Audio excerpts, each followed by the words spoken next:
আসসালামু আলাইকুম ওয়া রাহমাতুল্লাহ। সম্মানিত ভিউয়ার্স সকলে কেমন আছেন?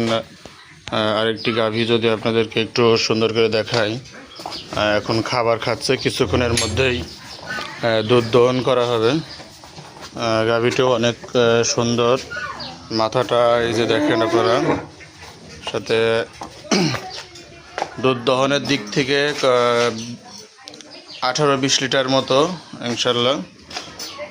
এই যে অনেক সুন্দর লম্বা চওড়া বড় একটি গাভী। উলানটা আপনারা যদি দেখেন যে অনেক সুন্দর উলান, ধরে দেখলেও কোনো সমস্যা নেই।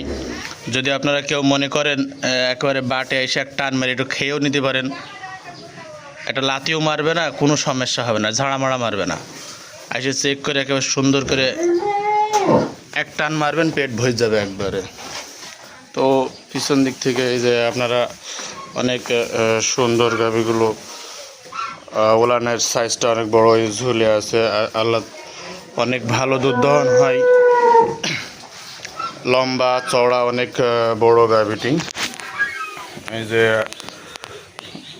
যাতে মানেও অনেক ভালো, হলস্টিন ফ্রিজিয়ান, সাদা কালো অরিজিনাল, একেবারে অনেক সুন্দর গাভী। যদি আপনারা দেখেন, গাভী চেনার কিছু কৌশল আছে, সেটা হলো আপনারা দেখবেন যেগুলো ভালো গাভী চামড়া একেবারে পাতলা হয়।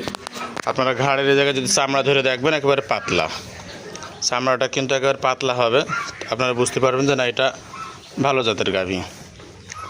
তো এইভাবে যখন আপনারা গাভী কিনতে যাবেন, দেখবেন যে গরুর চামড়া পাতলা আছে কিনা, উলানের ঝোলটা কতটুকু আছে, এরপরে গাভীর পেটে বাচ্চা আছে কিনা, এটাও বোঝার কিছু কৌশল আছে। যদি আপনারা কন্টিনিউ ইনশাল্লাহ ভিডিও দেখবেন, আমি সামনে ভিডিওতে গাভীর পেটে বাচ্চা আছে কিনা এটা বোঝার কিছু উপায় বলে দেবো ইনশাল্লাহ। এই যে উলানটা অনেক বড় ঝোল, ভালো দুধ হয় এটার। এখনই দুধ দহন করাবে, তো টান মারলে শুরু হয়ে গেলে থামবে না, আবার ডেনে লাইন দেবে দুধগুলো। তো যাই হোক, আমি ওইদিকে যাচ্ছি না। আপনারা সকলে ভালো থাকবেন, সুস্থ থাকবেন, সকলেই সুস্থতা কামনা করি। আবার দেখা হবে নতুন কোনো ভিডিওতে, কথা হবে। আসসালামু আলাইকুম ওয়া রাহমাতুল্লাহ।